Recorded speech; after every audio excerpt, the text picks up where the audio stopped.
Hello and welcome to the Business of the Business podcast. I'm your co-host, JP Japash from the Two-Man Power Trip. Of course, joining me is the doctor himself, Dr. Lavie Margolin. Welcome in. How you doing? Hey, John, I'm doing well. Right before I jumped on here, I got a little message from my building that I had a package, something that I'd Whoa. ordered a little while ago, but I didn't think much about it in a while. So I don't know if your kids are into it, John. The unboxing videos, I'm not sure how this is going to work for people just listening on a podcast, but either way, it'll be quick. So I opened up the box, but I didn't take it out yet, but Oh, yes. I have a box here. This is from the Asylum Wrestling Store. They are Oh, the U.S. distributor of what I'm about to open. I've never looked at it yet in person, so we will unbox it. I'm not sure how I'll do it while I'm holding it up, but bear with me a second. wow. So, This is quite a surprise. This is not on the run yes. sheet here. This is nice. All right. So, in the packaging, I think you can see what it is Wow. already. Yes, Barry Horowitz figure. Nice. So let's see here. There was different choices of Barry Horowitz styles. Okay, it comes in its own little package here. So maybe I'll. Oops, actually that's not closed. Okay, that's fine. So there it is. The Nice. Barry Horowitz. I chose, of course, the Star of David. Yes. Um, I think this was Kayfabe the hero. outfit when he won. No, actually, he started wearing it after he won. Right, the official match. Horowitz wins, um, and then on the back here. Oh, Nice. for I'm not going to nitpick it, but for people that are very into the collecting, sorry, it has a little bit of damage on the bubble and Oh, all of that. But I'm not so worried. But I'm not going to take it out of the. I'm not going to take it out of the package because I think it looks cool the way it is. in Six the feet. Hasbro vein, by the way. Yeah, there. It's pretty cool. Um, yeah, I'll have to compare it. I don't have many. Actually, I never bought many Hasbro's. I had the Ultimate Warrior, but I got into from Wizard the Guide to Comics, like where you would like paint it over and try and make it something else. So Yes. I forgot what I was trying to make it, but like that one I made a mess of. But I still have Giant Gonzalez. So Whoa. Wow. That's a good one. Yeah. yeah, Nice. my kids like playing with it. It has good like stomping action. So I'll have to compare it a different time. But it has its accolades or allocades, as Lex Luger would say. 6 feet tall, 221 pounds, born 1959 from St. Petersburg. PWI Most Inspirational Wrestler, 1995. I remember that was a very exciting moment for me. NWA Florida Heavyweight Champion, AWA Southern Tag Team Champion, CWA World Middleweight Champion, EWA Heavyweight Champion. I don't remember the EWA part. And then this, of course, is overseen by a friend of the show, Sean NG of KWA Kayfabe Heroes. So, John, when you make those YouTube shorts, we'll have to surprise him and tag Yes. him on there. And Yes. again, I'm okay with the modest bubble issue. So no worries on that. But I might display it here here on my desk. I bought a I Ninja love it. Turtle Macho Man Randy Savage years ago, but it's kind of basically been in a box. I love it. I got a buddy here in New Jersey, the wrestling collector. He always has the Hasbro's, and he'll sometimes have those guys. So it's awesome. I love it. They literally line up at their exact same height and everything. So I mean, we talked to Sean about this, but they basically have the molds of the Hasbro's. I think those are awesome, and it's so cool that he gets his own. Barry Horowitz now gets his own figure. Never got it years ago. You know what I mean? I think it's so cool that these guys are getting their figures now. And now the truth can be told. I am actually the inspiration for bringing this Barry Horowitz figure to life. I think Wow. I had mentioned on air, or maybe like in follow up afterwards. Have you ever thought about Barry Horowitz? And Sean looked into it, and he happened to be available. Not committed to another toy manufacturer at that time, and made things happen. I think the fun thing about them, especially, and some other companies like them, is that like if you're making the same figure that people had as like when you were kids, it's not really unique, but they're getting sort of like the ones that uh, Mantar, PN News, Comet Kid, all that sort of stuff. So it's kind of like fun to have the unique characters as well that sort of have more cachet. We kind of find it more interesting now to like talk about the weirder stuff. Of course, Barry Horowitz isn't weird, but he wouldn't have had a figure if it was a limited run. Right. Rare guy that, to be honest, should have gotten a figure back in the day. If you think about it, if Outback Jack has a figure and Ted Arcidi, Barry Horowitz should, and Iron Mike Sharp should have gotten one. Like, there's guys that you just like kind of shake your head and like, man, they should have got one now. It's 2025, and they're finally getting their flowers, if you will. They're finally getting their figures. Yeah, and if they want to do the WCW ones, you've had really fascinating interviews with about 30 guys who weren't Yeah. top of the card that never had their figure. So there's a whole Yeah. run there that can happen as well. Yep, so true. So damn true. Now, speaking of WWE, we don't really talk too much WWE on the show, but today we will be talking about it because of the ID program and because of Syko Stu here getting, I don't even know how to describe it, but I guess cheap shotted by Rampage Jackson's son, Raja Jackson. To kind of catch everybody up, they were backstage behind the scenes, and Syko Stu was kind of just joking around. He hit him over the head with a beer bottle. Not really hit him. I mean, he kind of like kayfabed him, kind of joking around. And for some reason, that guy AJ Mana, who's the guy with the cowboy hat, told him, "You better get your receipt when you get out there, and if anybody has a problem, I'll do something about it." So what does he do? Syko Stu's having his match. Raja Jackson jumps in, cheap shots him, knocks him out with the kind of the Rampage Slam, if you will. If everybody very familiar with that famous MMA fight, so he does that. But not only does he knock him out with the slam, he just punches him over 20 times, breaks his jaw. I don't know if he necessarily broke his jaw, but broke a bone in his jaw and broke a bunch of his teeth too. So we're going to get into that too. But catch us up on WWE ID, catch up us up on Syko Stu, the recovery, everything like that. Yeah, really tragic, and part of it, of course, is we've come to learn, took up pro wrestling as a way to manage his PTSD after serving our country. And obviously it's something he has been doing well at this level for a number of years, and it was meaningful to him, and just to have his career at least put on hold, and his life literally put on hold because of this is really tragic. I tend not to watch those type of videos generally, when New Jack attacked who was that guy that was like 75 years old at the time, Gypsy Joe, those sort of things. Like it is not my type of viewing, but I did want to see what actually happened here, and it was just like weird and just like so vicious, and I think people were in shock. Some people said, "Why didn't the referee jump in faster?"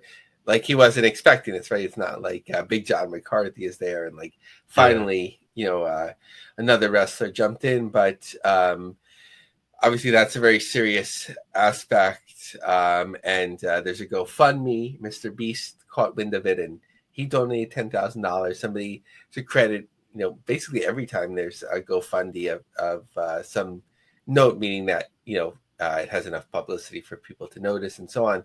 Chris Jericho always seems to donate 20, so he donated $2,500. So, but obviously very serious issues, I think, covered by a lot of people. And when you hear this, I'm sure it's a constantly changing thing in terms of his status. So just well wishes, of course, to him. And secondly, of course, we hope justice is served. And from what we understand, it's been reported thus far, LAPD is looking into it. So that's that. So not to discount that, but just kind of want to look at it from like a more macro level.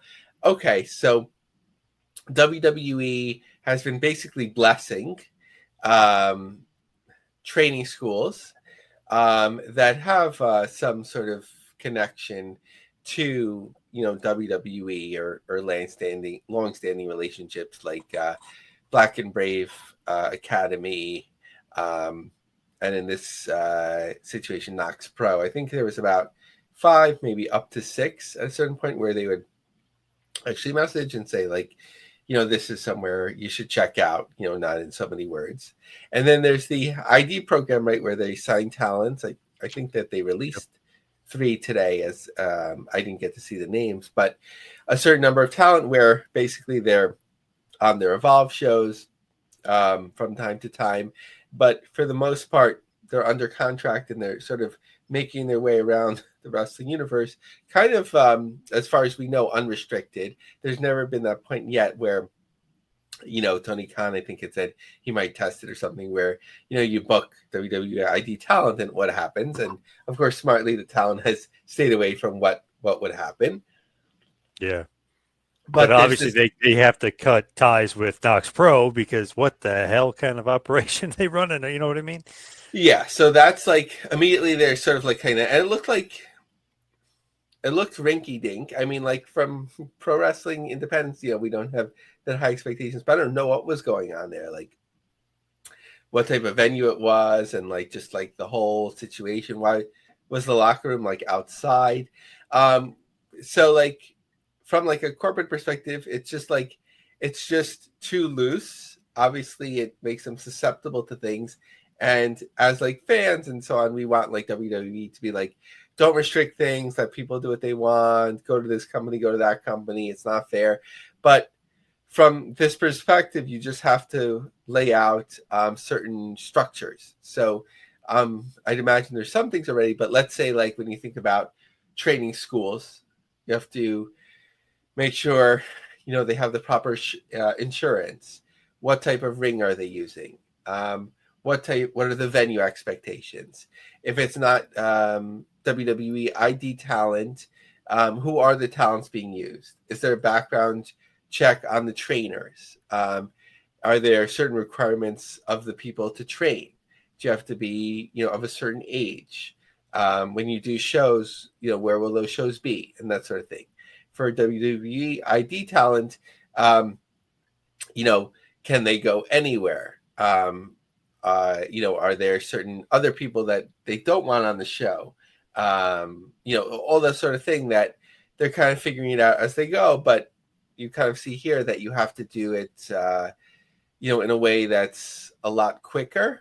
You have to put the structures, and obviously by keeping it loose, it keeps the budget low. And there's something fun to like the Wild West pro wrestling, but it also has like a susceptibility here too. So what do you think, John? Like how much should they like formalize things, but keep like sort of like a robust training and independent wrestling scene going that has some WWE support?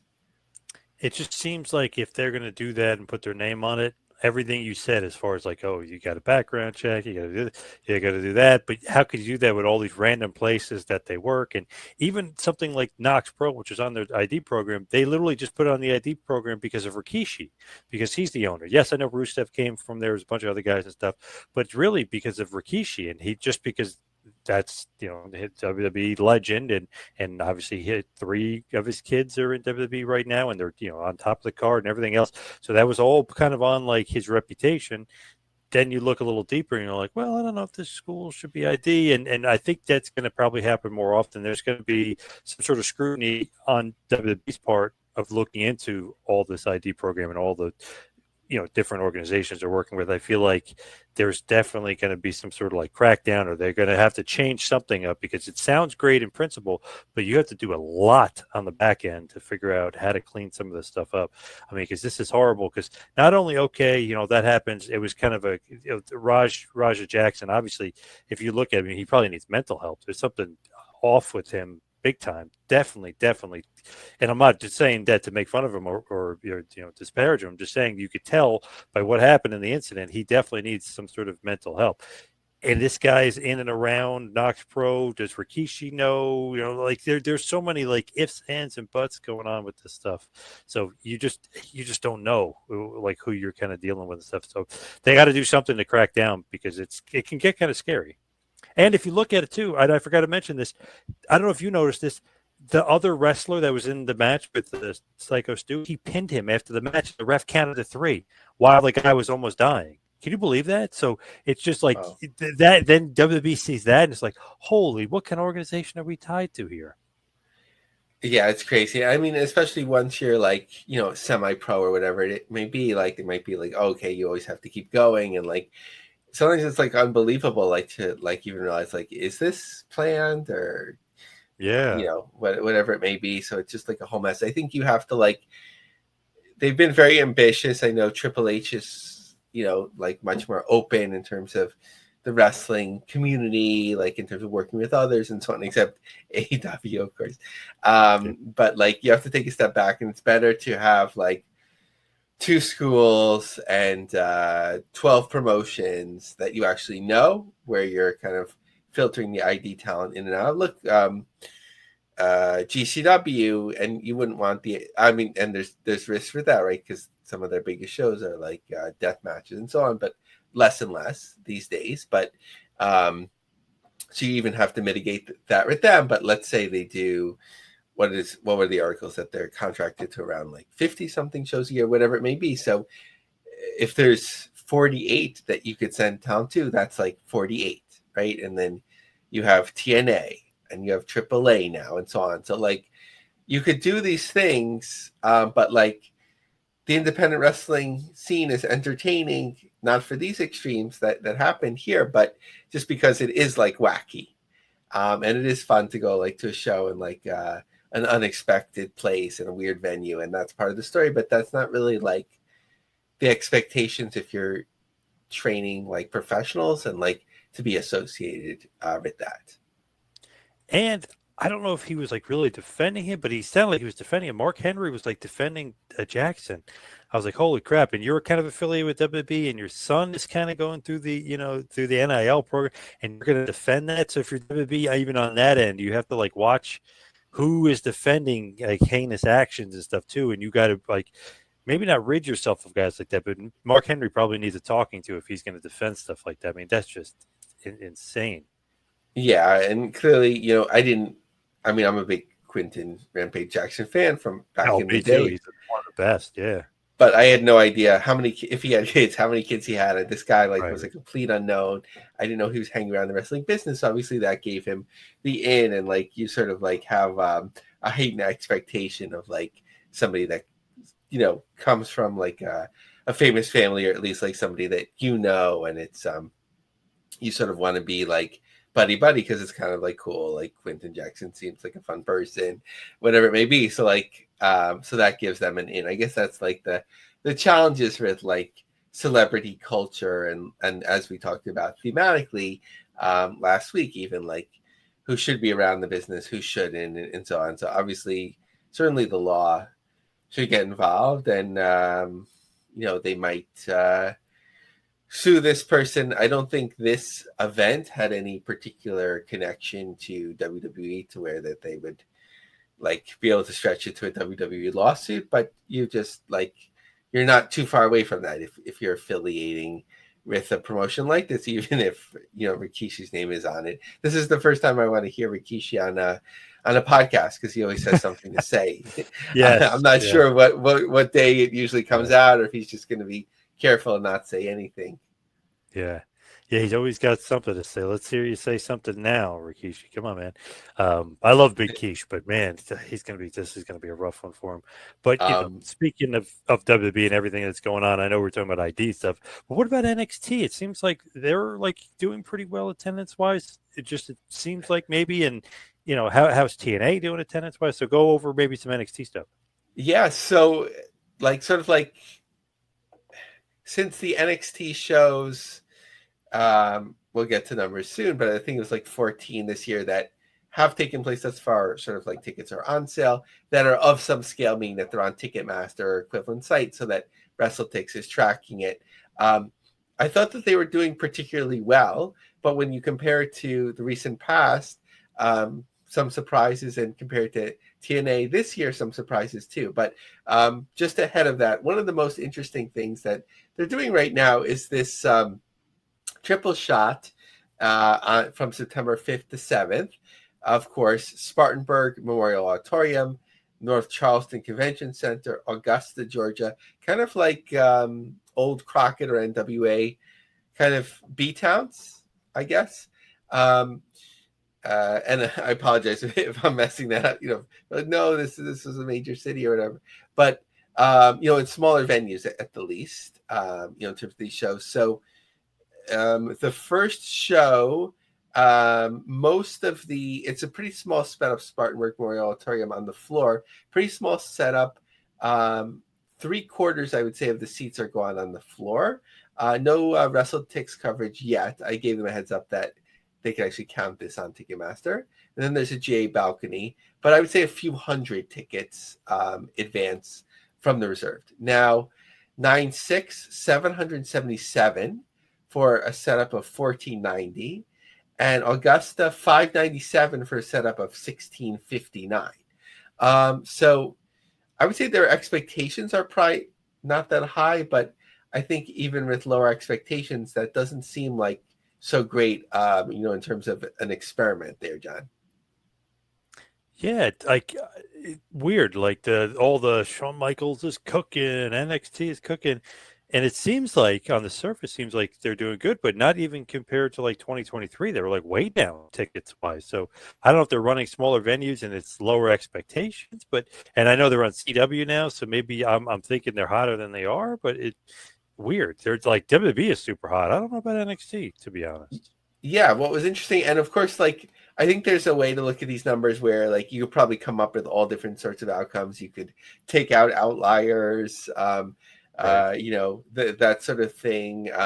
Maybe you could find events where the numbers weren't listed, but you can do estimates. So again, like, I haven't been following the NXT numbers as closely as some other promotions, just because it's sort of like WWE, but it's not covered as much except when it's the big events, and then it's covered a lot. But what's interesting is that to date, so this includes events that, where tickets are on sale. So obviously for Lowell, for TNA, there's going to be a final number that's over 3,000.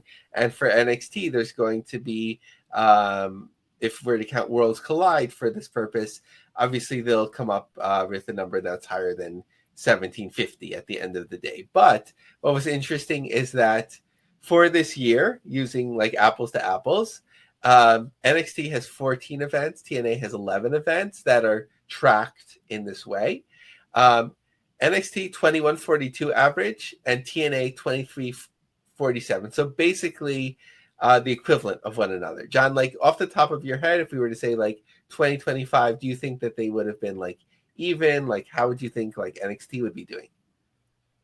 I would have thought pretty close to even, to be honest, like pretty dead even. Interesting. For some reason I would think, like, I always thought about it like NXT was sort of like blessing TNA, with a spotlight and when they did well. But TNA, obviously, they're benefiting a lot from WWE, but they're holding their own and are pretty Yeah, equivalent better. there. So, Yep. sorry, John. A little bit better, actually. Yeah. Yeah. So just to run through it quickly, and this is obviously, if the event hasn't happened yet, this is a snapshot in time. So NXT starting in January, Shrine Expo Hall, 1888, Center Stage in Atlanta, 772. Obviously, that's a full venue. DC Care First Arena, 3849.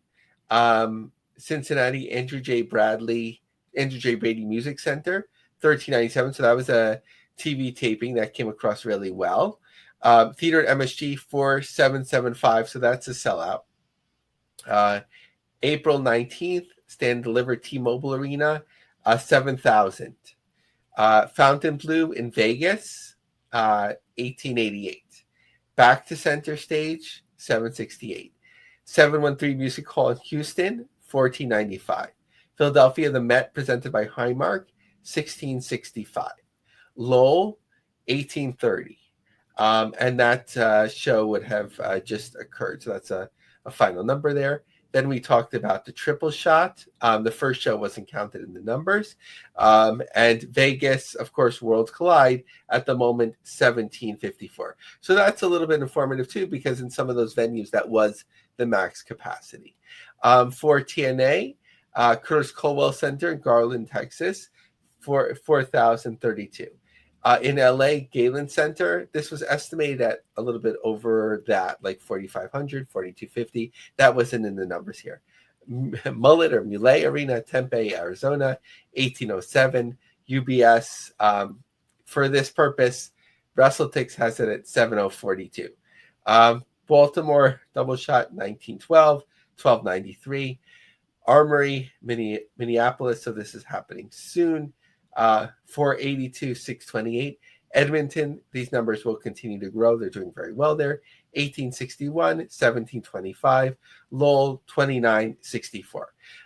What's also interesting, of course, is that for all the knocking AEW, and of course, even taking out like outliers, like their biggest pay-per-views and so on, for the most part, 2000 is around the lowest, that they would do, except when they're doing, theaters or something like that, which actually come across really well on television. So I would say that AEW is healthily ahead of these numbers for both with NXT and TNA, in a lock here. Obviously, again, taking out the NXT Florida loop, which I want to actually cover a little bit, because sometimes it feels like when you're on the independents, like all the way back in the day in OVW, FCW, even NXT in Florida, I think they used to run more, but they're not running all of the time. So upcoming in September, besides the triple shot in early September 12th and 13th, Fort Pierce and Orlando. So tickets are usually about $17 to $27 max in these type of venues. We'll come back to September 16th in a moment, but September 26th and 27th, Citrus Springs, St. Petersburg again, Jacksonville on October 3rd, Gainesville on October 4th, October 17th, Venice, Florida, October 18th, Dade City, Florida, Tampa on November 8th, and NXT Live Bartow on November 21st. And interestingly, they're coming back to Full Sail for a special show, which kind of takes something that was mundane for a while, but it's kind of a cool experience to come back there. I think TNA was there not too long ago. John, have you ever been to a run-of-the-mill NXT show in Florida? They kind of sound fun. No, never have.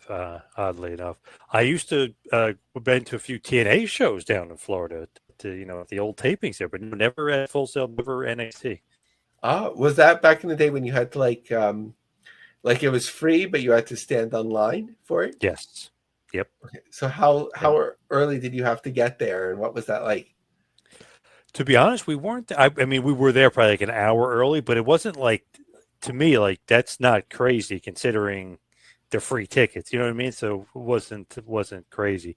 And AJ was there. God, this is like 05-ish, I guess it was something. I mean, this is like 20 years ago, but it wasn't as bad as I thought it. But I thought it was going to be like jam packed and out to the street and be waiting for hours. But we got there probably like an hour, maybe an hour and a half before it started, and I was surprised. We got right in, no problem, and it wasn't like that crazy of a wait. Cool. A moment in time. So what's interesting, okay, so you have these NXT and TNA numbers. So okay. But so we're going to take TNA away right now because in 23 and 24, they weren't scaled up to do shows of this type. So that speaks to something about where their position was. But in those 2 years, there were 17 NXT events that averaged 5,301. So let's go through those quickly from 23 to 24, starting in February. NXT Vengeance Day, Charlotte, Spectrum Center, 5,719. Stand and Deliver, LA, Crypto Arena, 7,584, right? Is that the major arena that's like a 20,000 seat building? Mm-hmm. Yep. Lowell Sangha Center, 3482. So I think they just did half of that, right? Great American Bash, Cedar Park, HEB Center, 4252. No Mercy, Bakersfield, 4954. Deadline, 5529. Vengeance, 3970. Stand and Deliver, Wells Fargo, 14607. Battleground, so this was at the Apex, 679. Heat Wave in Toronto, 9044. No Mercy, 6899. Are these NXT events or did I make a mistake? Like No Mercy at the Ball Arena? I think so. I think Okay. that's if Fort Lauderdale. I'm not sure actually. Okay, because I had filtered the WrestleTix sheet by NXT. But some of these names, like, they sound more like WWE pay-per-view names, right? But I think it gets confusing because some of those names they don't use anymore, but now they brand them as NXT. So yeah, so it's interesting, like the way they promote it. It is No Mercy, but it's an NXT show. But when you look it up, it's not listed as NXT. It's listed as WWE because they want more people to watch it. But it is an NXT show, so it's Saturday the 27th. But it's called WWE No Mercy, but it's really NXT. Very weird. So then there's Halloween Havoc.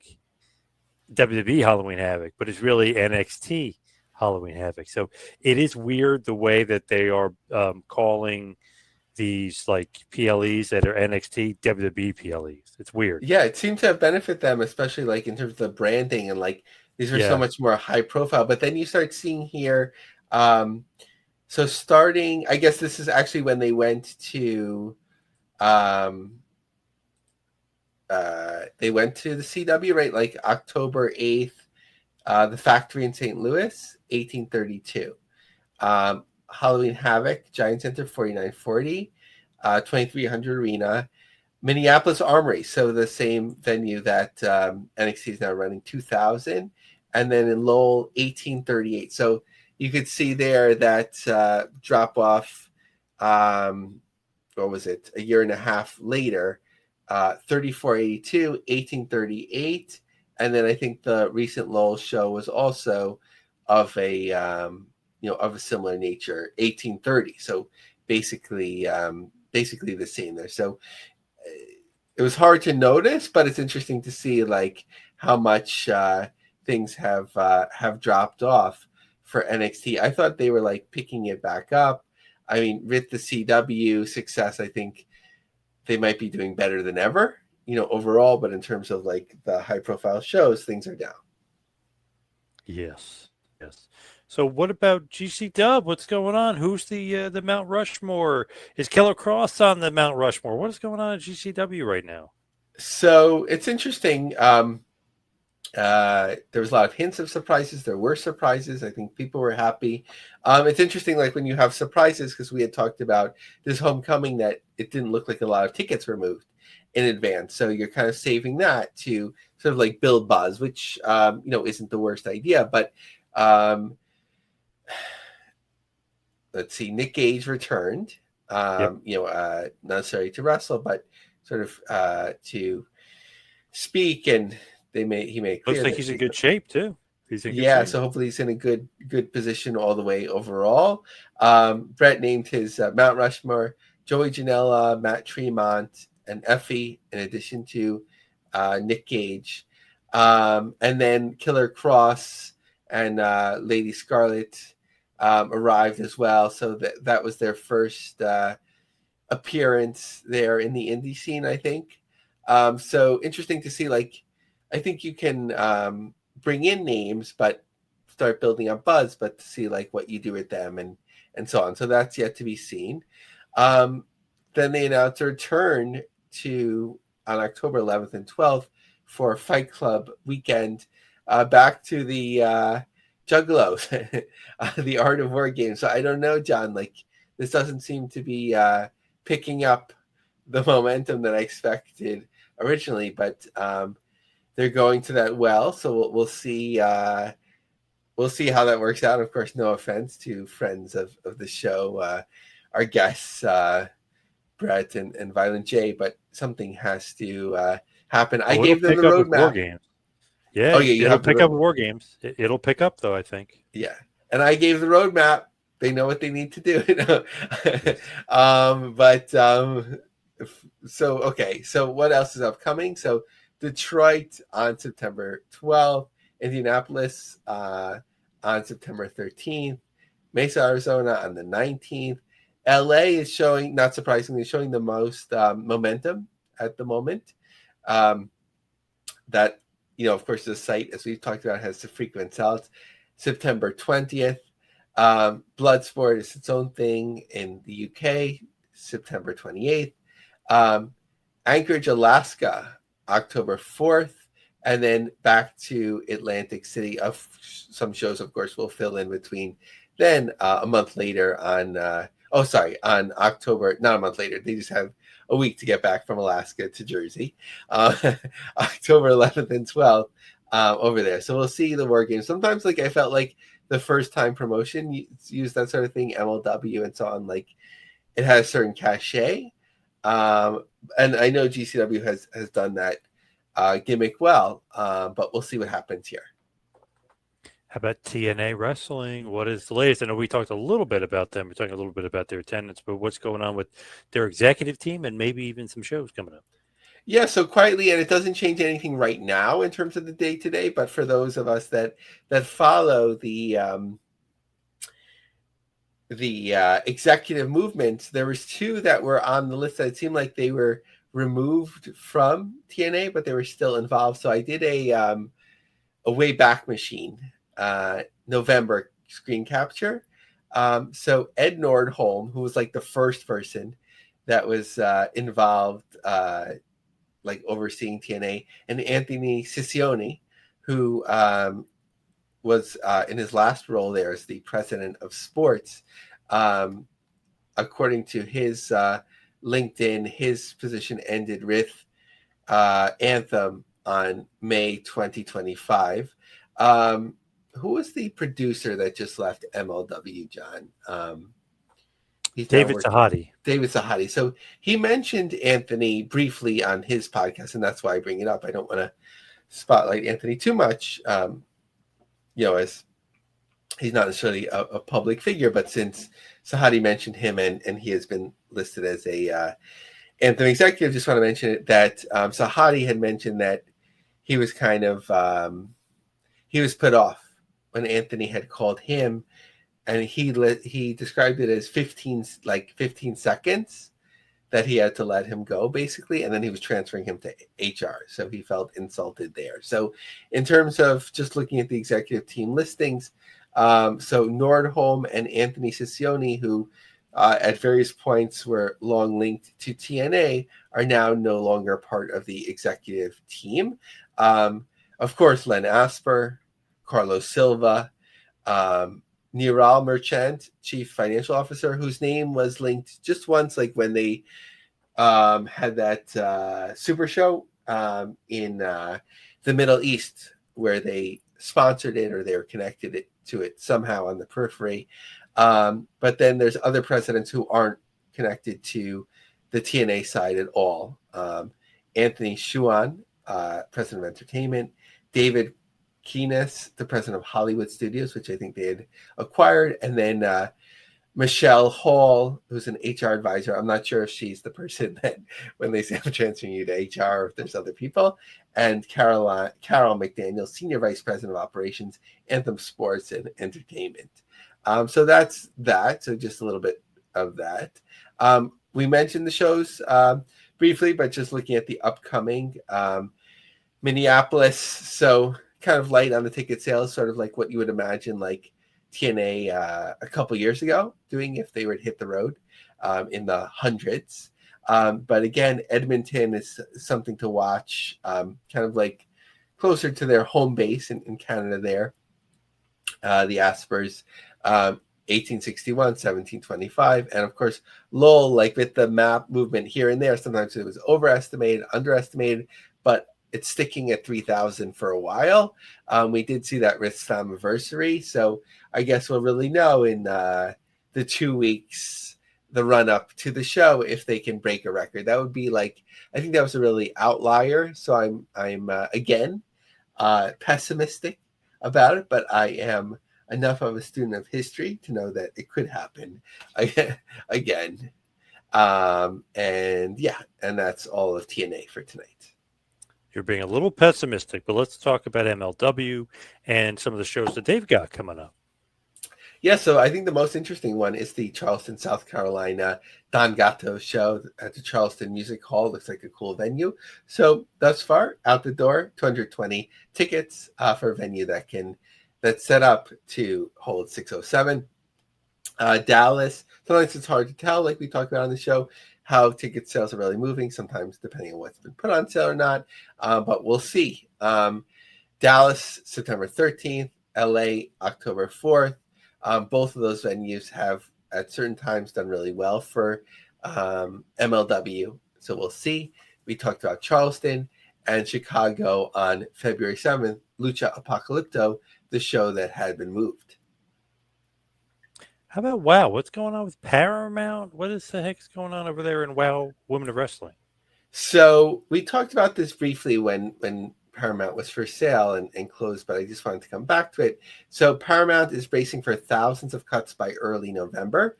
So they said that they're not planning to do like a little here and there and keep people on edge. Like once they cut, like, you know, in terms of major layoffs, that will be it for a while. So one thing to look at is, like, just from the outside looking in, Paramount Global Content Distribution, like producing shows like for syndication and getting here and there and fast channels and whatever, like in this big conglomerate of this merged Paramount that's bidding on UFC rights and, you know, all this sort of stuff, I don't know how important this division will be to them. So this is WoW's into the syndication, everything they've been doing for the last 3 years. So just something to look at, right? Like if that division is cut, or if that's division sustains a number of cutbacks, how would that affect WoW? May not affect it at all, right? So, but just something to watch out for. It's also just noting that in terms of their tryouts, the first time they were doing one in Tampa, of course, outside of LA,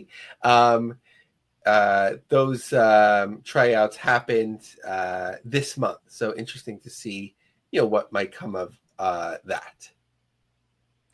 What about Triller? What's the latest? I know you love Triller. So indicative of sort of like stocks and you know, when they're not following exactly what they're supposed to be doing on Wall Street, sometimes they get a lot of chances because it's sort of in everyone's best interest. So Triller receives NASDAQ delinquency notice, then an extension after missing financial filing deadlines. Triller has secured additional time from NASDAQ to file overdue financial reports after receiving the delinquency notice. The LA-based viral music video app operator on Friday, August 22nd, said it failed to submit its annual 10K for the year ended December 31st, 2024, along with quarterly reports for March 31st and June 30th. Under NASDAQ's rules, companies have to file these reports on schedule. NASDAQ initially flagged the violation and so on. So basically, right, like 3 times they haven't filed, going back to December 31st, 2024. So it's almost 9 months ago, and they keep getting chances. So we'll see what happens. There's some lawsuits in terms of using music rights and that sort of stuff that's still ongoing. So a lot for them to balance. Now, your favorite topic, of course, here and there, and maybe my favorite topic, Jeff Jarrett. What's going on here? Yeah, so usually we say here, there, and everywhere, but here we're just in one place tonight, Hendersonville. And this is via Dominic D'Angelo. He had a very interesting write-up. Jeff Jarrett, I've never wrestled in my hometown, exclusive. The Hall of Famer will change that on October 23rd with All-Star Super Slam. There's indeed more than one royal family in wrestling, and the Jarretts will be forever synonymous with Tennessee. Jarrett will make sure the legendary lineage comes full circle in October. Jared has plans for his hometown, Hendersonville, when All Star Super Slam invades the city's fifth annual Pig Fest on October 23rd at Veterans Park. The 3-day festival celebrates a huge backyard barbecue, but embraces some classic elements that make Tennessee so special, particularly music and pro wrestling. Not only will Pig Fest feature wrestling royalty in Jared, but country music royalty. The Oak Ridge Boys will be performing. All Star Super Slam will hold a special place for Jared. Despite his Tennessee ties, Jared has never wrestled in his hometown. Jared spoke with Dominic about it. My family's been in wrestling since 46. They've been in Hendersonville since the early 70s, and I started in 86, and I've never wrestled in my hometown. So the city approached me because they knew I was entering my 40th year, and they didn't ask me, they demanded it. I put on a show, and they already had the name. It's really going to be a special night and a great way to kick off the 3 days festival. Featured on the card will also be Ricky Morton, will be in attendance. James Storm and Eric Young will be competing. Also on tap, Jay Lethal and Satnam Singh. NWA matches are lined up, the Southern Six against the Heat Seekers, and so on. So kind of a fun little show, and we covered what that looks like a little bit more last week. Love it. Love hearing about Jeff, and I love he's going to be wrestling in his hometown. So good stuff all around. A lot of interesting topics discussed. WWE all the way down to Hendersonville. So I love it. So let's hit the plugs and head towards the finish. You can follow me on Twitter and Instagram at 2Man Power Trip. How about you, Love? Follow me on X at Lavie Marg, Lavie. Check out my long form articles on linecubjobsearch.com. Find our group, The Business of the Business, on LinkedIn for job postings and talk about wrestling and all of that. We are the official business podcast of PW Ponderings. We are distributed by the Creative Control Network. Like, share, subscribe, tell a friend. We'd like to grow. All right. Thank you, everybody out there, for listening. We'll see you right back here next week for a little business